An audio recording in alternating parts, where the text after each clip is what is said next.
மகா உன்னதங்களில் வீற்றிருந்து மனுமக்களை கண்ணோக்கி பார்க்கிற எங்கள் அன்புள்ள நல்ல ஆண்டவரே, மீண்டும் இந்த நாளின் காலையின் உதயத்தை எங்கள் கண்களுக்கு காண்பித்த தயவிற்காய் உம்மை ஸ்தோத்தரிக்கிறோம்.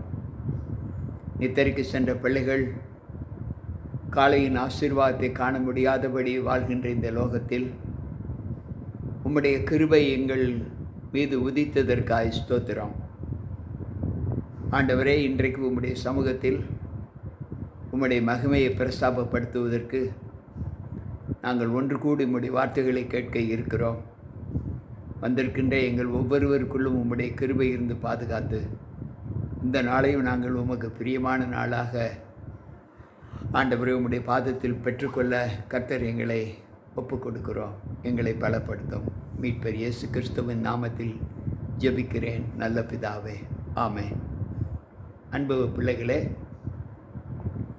இன்னும் கர்த்தருடைய வார்த்தைகளோடு நம்மை சந்திக்கும்படி நம்மை அழைத்த தேவனுக்கு கொடான கொடி ஸ்தோத்திரங்களை ஏறெடுத்து தேவ சமூகத்தில் வந்திருக்கிற உங்களுக்கும் இந்த செவ்வாய்க்கிழமையின் காலையின் வாழ்த்துக்களை தெரிவித்துக் கொள்கிறேன். இந்த நாள் முழுவதும் தேவ கிருபையும் சமாதானமும் நம்மோடு கூட இருப்பதாக. இன்றைக்கு வேதாகமத்தில் தெரிந்து கொண்ட ஒரு சத்தியம் என்ன என்றால், அடையாளத்தை குறித்து இன்றைக்கு ஆண்டவர் நமக்கு என்ன சொல்லுகிறார்? கிறிஸ்தவர்களுக்கு அடையாளம் எது? நான் கிறிஸ்தவன் என்று சொல்வதற்கு அடையாளம் எது என்றால், அநேகர் பலவித கருத்துக்களை அடையாளமாக சொல்லுகிறார்கள். ஆனால் வேதம் சொல்லுகிற அடையாளம் என்ன என்றால், ஆண்டவருக்கும் நமக்கும் இருக்கக்கூடிய உறவுகளை நீட்டிப்பதற்கு ஆண்டவர் ஒரு அடையாளத்தை வைத்திருக்கிறார். அந்த அடையாளம் என்னவென்றால் ஓய்வு நாள். நான் கிறிஸ்தவன் என்று சொல்வதற்கு அடையாளம், வேதாகமத்தில் சொல்லப்பட்ட அடையாளம் ஓய்வு நாள். எசேக்கியேல் 20:12 எசேக்கியேல் 20:20 இந்த வாசகத்தை நாம் வாசிக்கலாம். உங்களுக்கும் எனக்கும் அடையாளமாக என் ஓய்வு நாட்களை உங்களுக்கு கொடுத்தேன் என்று ஆண்டவர் சொல்லுகிறார். இது ஒரு முதல் அடையாளம். பின்பு வேதாகமத்தில் அவர் சில அடையாளங்களை குறித்து, அந்த அடையாளங்களை பெற்ற பிள்ளைகள் யார் என்பதை நாம் அறியும்படி ஆண்டவர் வைத்திருக்கிறார். அது என்ன என்பதை நாம் இன்றைக்கு தியானிக்கப் போகிறோம்.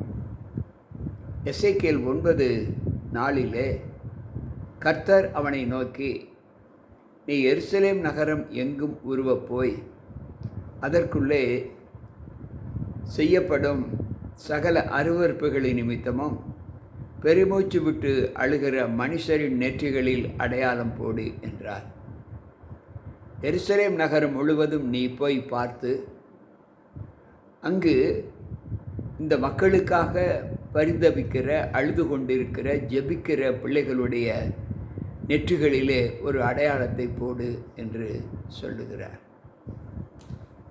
அன்பு பிள்ளைகளே, இந்த அடையாளம் யாருக்கு என்றால், தேவ சத்தியத்தை ஏற்று தேவனுக்காக பரிதபிக்கிற பிள்ளைகளுடைய இயக்கங்கள் அவர்களுக்குள் எப்படி இருக்கிறது என்பதை மற்றவர்கள் காண்பதற்காக அந்த அடையாளத்தை ஆண்டவர் சொல்லுகிறார்.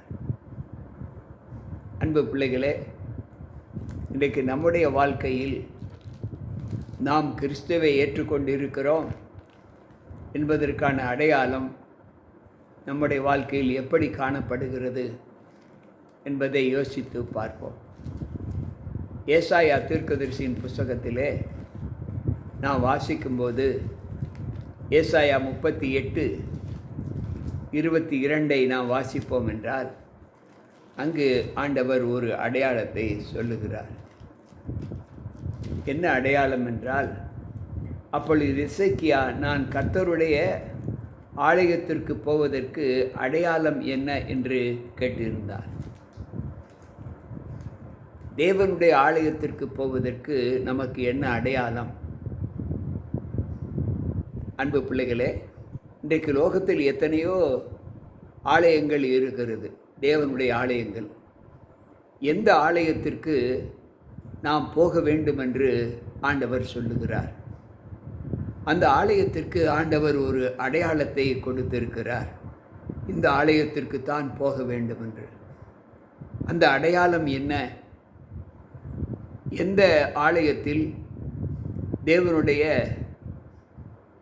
கட்டளைகளுக்கு கீழ்ப்படியக்கூடிய போதனை இருக்கிறதோ, தேவனுடைய கட்டளைகளை கைக்கொண்டால் மட்டுமே பரலோகம் செல்ல முடியும் என்கின்ற போதனை எந்த ஆலயத்திற்கு இருக்கிறதோ அந்த ஆலயத்திற்கு செல்ல வேண்டும் என்று ஆண்டவர் அடையாளம் கொடுத்திருக்கிறார்.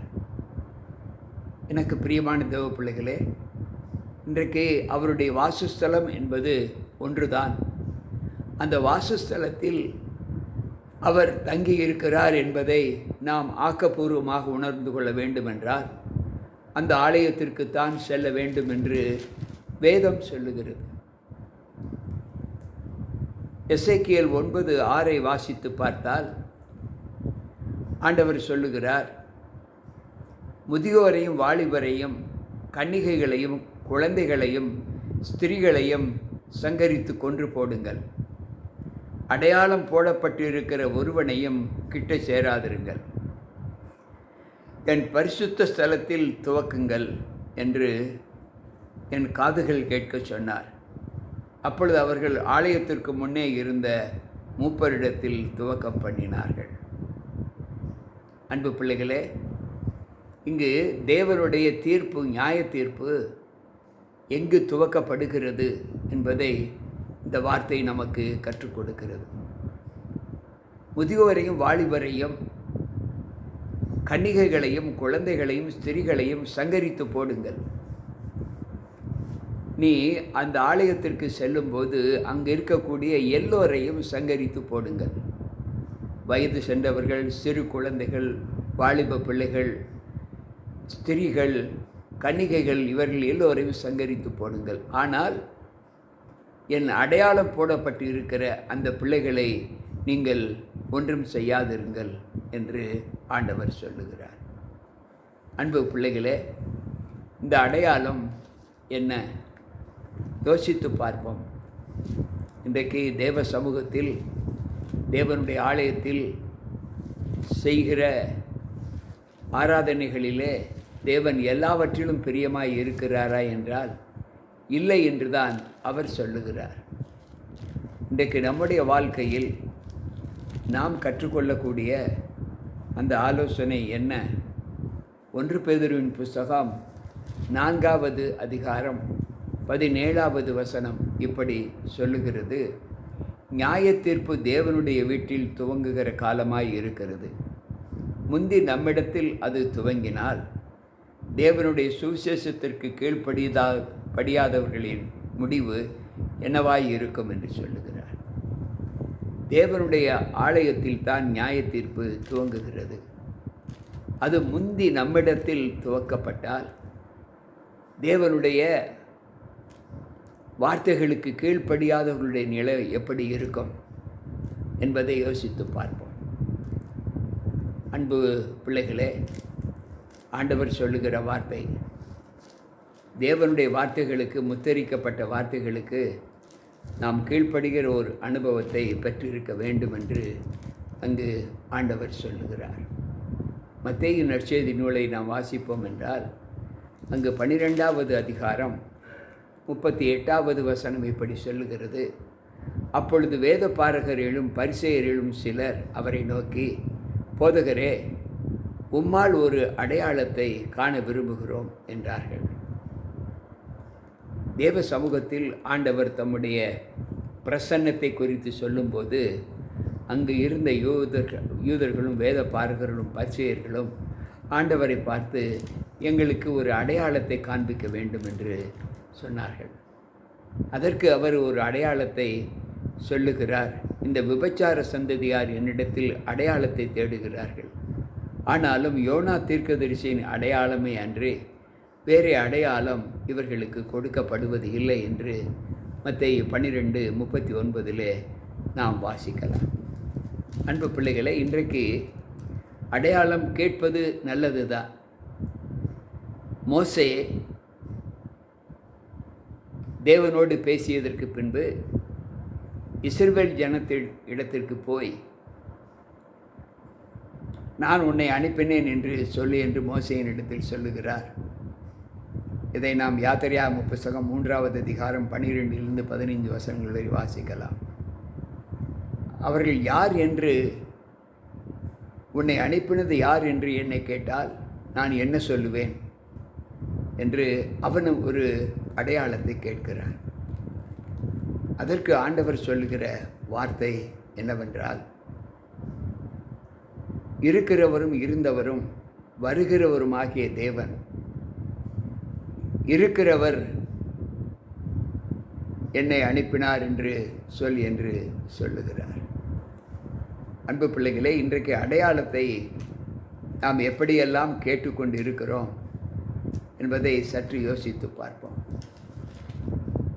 மத்தேயு 16:4 நாம் வாசிப்போம் என்றால், இந்த பொல்லாத விபச்சார சந்ததியார் அடையாளம் தேடுகிறார்கள், யோனா தீர்க்கதரிசியின் அடையாளமே என்று வேறொரு அடையாளம் இவர்களுக்கு கொடுக்கப்படுவதில்லை என்று சொல்லி அவர்களை விட்டு புறப்பட்டு போனார். ஒரே புஸ்தகத்தில் 2 முறை அடையாளத்தை கேட்கிற பிள்ளைகள் யார்? உண்மையானவர்களா? இல்லை, தேவனுடைய வார்த்தைகளை எதிர்த்து போராடுகிறவர்கள், வேத பாரகர்கள், பரிசேயர்கள் என்று ஆண்டவர் சொல்லுகிறார். எனக்கு பிரியமான தேவ பிள்ளைகளே, சற்று யோசிப்போம். மத்தேயு 24:3 வாசிப்போம் என்றால், ஆண்டவர் இந்த உலகத்தின் முடிவை குறித்து சொல்லும்போது அவர் சொல்லுகிற வார்த்தை, பின்பு அவர் ஒலிவமலையின் மேல் உட்கார்ந்து இருக்கையில் சீசர்கள் அவரிடத்தில் தனித்து வந்து, இவைகள் எப்பொழுது சம்பவிக்கும்? உம்முடைய வருகைக்கும் உலகத்தின் முடிவுக்கும் அடையாளம் என்ன என்று எங்களுக்கு சொல்ல வேண்டும் என்றார்கள். அன்பு பிள்ளைகளே, ஆண்டவர் இந்த உலகத்தில் நடக்கக்கூடிய சம்பவங்கள் எப்படிப்பட்டது என்பதை சீசர்களுக்கு மத்தியிலே சொல்லிக் கொண்டு இருக்கும்போது, அதை அவருடைய சீசர்கள் அவரை நோக்கி அவரிடத்தில் தனித்து வந்து, ஆண்டவரே, நீர் வரப்போகிறீர் என்பது உண்மைதான், ஆனாலும் நீர் எப்பொழுது வரப்போகிறீர் என்பதை குறித்து எங்களுக்கு ஒரு அடையாளத்தை சொல்ல வேண்டும் என்று சொல்லுகிறார். ஏன் அவர்கள் அப்படி கேட்கிறார்கள் என்றால், மனுஷகுமாரன் வரும் நாளையோ நாளிகையோ நீங்கள் அறிய முடியாது, தேவன் ஒருவர்தான் அறிவார், மனுஷகுமாரனும் அறியார் என்று சொல்லப்பட்டு இருக்கிறது. எனவே அவர்களுக்கு ஒரு சந்தேகம், ஒரு அடையாளத்தை தாரும் என்று அவர்கள் கேட்கிறார்கள். மத்தேயு 24:30 நாம் வாசிப்போம் என்றால், அப்பொழுது மனுஷகுமாரனுடைய அடையாளம் வானத்திலே காணப்படும். அப்பொழுது மனுஷகுமாரன் வல்லமையோடும் மிகுந்த மகிமையோடும் வானத்தின் மேகங்கள் மேல் வருகிறதை பூமியில் உள்ள கோத்திரத்தார் கண்டு புலம்புவார்கள் என்று சொல்லப்பட்டிருக்கிறது. மனுஷகுமாரனுடைய அடையாளம் வானத்திலே தோன்றும். அந்த அடையாளம் எப்படி என்றால், மகா பிரசித்தமான தேவ தூதர்களை கொண்டு அவர் வானத்திலிருந்து உன்னதமாய் இறங்கி வருவார். அங்கு ஒரு பெரிய பிரகாசம் காணப்படும். அந்த பிரகாசத்தை மக்கள் பார்த்து புலம்புவார்கள் என்று இங்கு ஆண்டவர் சொல்லுகிறார். அன்பு பிள்ளைகளே, இன்றைக்கு நம்முடைய வாழ்க்கையில் ஆண்டவர் நமக்கு கொடுத்த அடையாளத்தின் வல்லமை என்ன என்பதை யோசித்து பார்ப்போம். மத்தேயு 26:48 சொல்லுகிறது, அவரை காட்டி கொடுக்கிறவன், நான் எவனை முத்தம் செய்வேனோ அவன்தான், அவனை பிடித்து கொள்ளுங்கள் என்று அவர்களுக்கு அடையாளம் சொல்லியிருந்தார். இந்த உலகத்தை படைத்த தேவனை காட்டி கொடுப்பதற்கு ஒரு அடையாளம் சொல்லுகிறார். அவருடைய குடும்பத்தில் இருந்தவன், அவரோடு கூட இருந்தவன் தேவனை காட்டிக் கொடுப்பதற்கு ஒரு அடையாளத்தை சொல்லுகிறான். முத்தம்தான்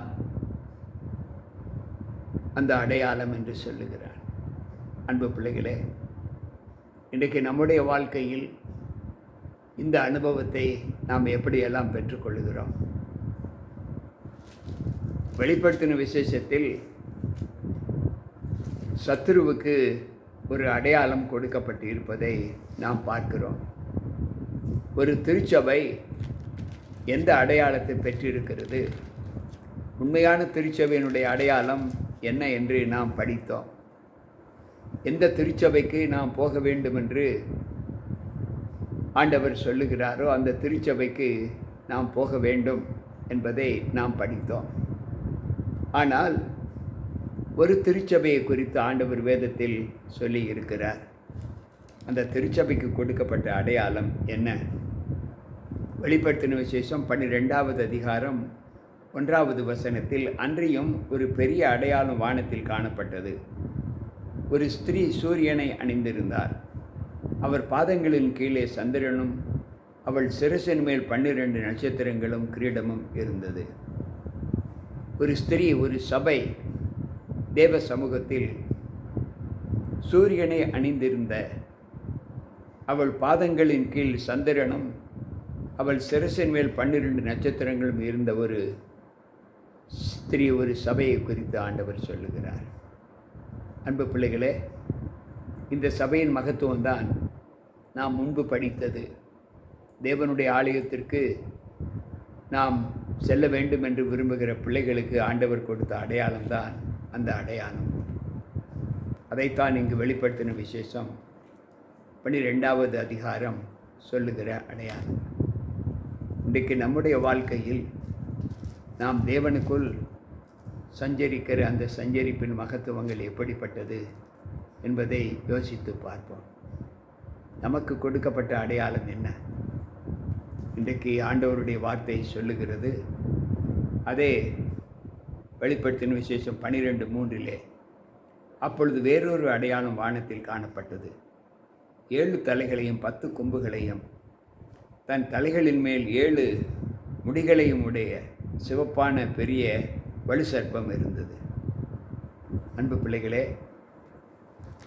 நல்லது எது, கெட்டது எது என்பதை குறித்து நாம் இன்றைக்கு அடையாளத்தை பார்க்கிறோம். நாம் போக்குவரத்து சாலைகளில் பார்க்கும்போது 3 விதமான அடையாளங்களை நாம் பார்க்கிறோம். மஞ்சள், பச்சை, சிவப்பு.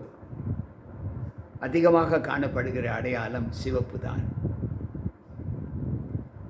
மஞ்சளும் பச்சையும் அவ்வப்பொழுது காணப்படும். அதை நாம் எச்சரிக்கையோடு பார்த்து செல்ல வேண்டும். ஆனால் சிவப்பு என்னதான் எச்சரிப்போடு இந்த போக்குவரத்து சாலைகளில் போட்டிருந்தாலும் அதிலும் அதிகம் செல்ல வேண்டும் என்று முந்தி செல்லுகிற பிள்ளைகள் நம்முடைய அனுபவத்தில் நாம் பார்த்திருக்கிறோம். அப்படி செல்லுகிற பிள்ளைகளில் சிலர் விபத்துக்குள்ளாகி மரித்து போவதையும் நாம் பார்த்திருக்கிறோம். விதிகளுக்கு கீழ்ப்படிந்து நடக்க அவர்களுக்கு விருப்பமில்லை. விதிகளின்படி நடப்பதற்கான ஒரு வல்லமை அவர்கள் பெற்றுக்கொள்ள விரும்புவதில்லை. இதை போலத்தான் ஆண்டவர் தம்முடைய விதிகளுக்கு கீழ்ப்படிந்து நடக்கிறவர்களை மட்டுமே அவர் தம்மிடத்தில் சேர்த்து கொள்வார்.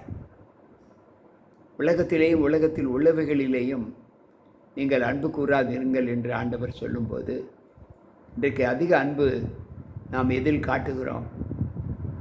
நாம் பயணம் செய்யும்போது நாம் பேருந்துகளில் செல்கிறோம், வாகனங்களில் செல்லுகிற பிள்ளைகளை நாம் பார்க்கிறோம். எந்த அளவு அங்கு வாகன விதிகளை, போக்குவரத்து விதிகளை மீறி செல்லுகிற பிள்ளைகளை நாம் பார்க்கிறோம்.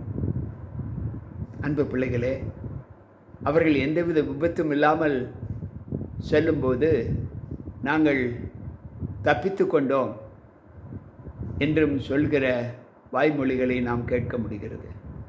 தவறு செய்கிறவர்கள் கூட சில நேரங்களில் பிடிக்கப்படாமல் இருந்தால் அதை பெருமையாக எண்ணுகிறோம். ஆனால் மனுஷர் பிடிக்காமல் இருந்துவிட்டால் அதை பெருமை என்று எண்ணாமல் ஆண்டவர் பிடிக்காமல் இருப்பது தான் பெருமை என்று எண்ண வேண்டும். ஆண்டவருடைய கையில் நாம் தண்டிக்கப்படாமல் இருப்பது தான் நமக்கு கொடுத்த ஒரு பெரிய அடையாளம். எனக்கு பிரியமான தேவ பிள்ளைகளே, இந்த அடையாளங்களை நம்முடைய வாழ்க்கையில் நாம் பெற்று பொதுவாக எந்த திருச்சபை தேவனுடைய பிரமாணங்களை கட்டளைகளை கை கொண்டு போதிக்கிறதோ அந்த திருச்சபை தான் தேவன் நமக்கு கொடுத்த அடையாளமான திருச்சபை. அந்த திருச்சபை தான் ஓய்வு நாளை குறித்து சொல்லுகிற திருச்சபை. அந்த ஓய்வு நாள் 7ஆம் நாள். இன்றைக்கு ஓய்வு நாள் முதல் நாளிலும் கொண்டாடுகிற கிறிஸ்தவ பிள்ளைகள் உண்டு. ஆனால் வேதம் கொடுக்கிற ஓய்வு நாள் உங்களுக்கும் எனக்கும் அடையாளமாய் இருப்பதற்காக என் ஓய்வு நாட்களை உங்களுக்கு கட்டளையிட்டேன் என்று சொல்லுகிறார். அந்த ஓய்வு நாளை கைக்கொள்கிற அந்த அனுபவத்தை நம்முடைய வாழ்க்கையில் மரண பரியந்தம் நாம் ஏற்று அந்த ஓய்வு நாளை ஆசரித்து தேவனுடைய பிள்ளைகளுடைய சமூகத்தில் நாம் சேர்வதற்கு நம்ம ஒப்புக் கொடுப்போம். கர்த்தர் நம்மோடு இருப்பாராக. ஜெபிப்போம். அன்புள்ள ஆண்டவரே, உம்முடைய வார்த்தைகளை கேட்ட எங்கள் ஒவ்வொருவருக்குள்ளும் உம்முடைய கிருபை இருந்து நீர் எங்களுக்கு கொடுத்த அந்த அடையாளத்தை நாங்கள் மாத்திரமல்ல, அந்த அடையாளமாக நாங்களே மற்றவர்களுக்கு சாட்சியாக இருக்க எங்களை பலப்படுத்தி தாரும். எங்களை பார்க்கிற பிள்ளைகள் உம்மை காணக்கூடிய ஒரு ஆசீர்வாதத்தை பிள்ளைகளுக்கு தாரும். கேட்டுக்கொண்டிருக்கிற பிள்ளைகள் ஒவ்வொருவருக்குள்ளும் அந்த அடையாளத்தை அவர்கள் தங்கள் கைகளிலும் தங்கள் நெற்றிகளிலும் தரித்து கொள்ள என் தேவன் கிருபை செய்து உம்முடைய திருச்சட்டங்களுக்கு கீழ்ப்படிந்து நடக்கிற பிள்ளைகளாக எங்களை ஒப்புக் கொடுக்க உம்முடைய கரத்தில் வந்திருக்கிற நாங்கள் எல்லோரும் உம்முடைய சமூகத்தில் எங்களை தாழ்த்துகிறோம். எங்களை வணையும் உம்முடைய சித்தம் எங்களை ஆசீர்வதித்து பலப்படுத்தட்டும். மீட்பர் இயேசு கிறிஸ்துவின் நாமத்தில் ஜெபிக்கிறேன் நல்ல பிதாவே, ஆமென். அன்பு பிள்ளைகளே, இன்றைக்கு அடையாளம் என்கின்ற சத்தியத்திலே நாம் நல்ல சத்தியங்களை கற்றுக்கொண்டோம். அந்த அடையாளத்தை நாம் பெற்று அவர் காட்டின வழியில் நடப்போம். கர்த்தர் நம்மை ஆசீர்வதிப்பாராக. மீண்டும் நாளை சந்திப்போம். உங்கள் போதகர் ஜி.கே. ராபர்ட். ஆமென்.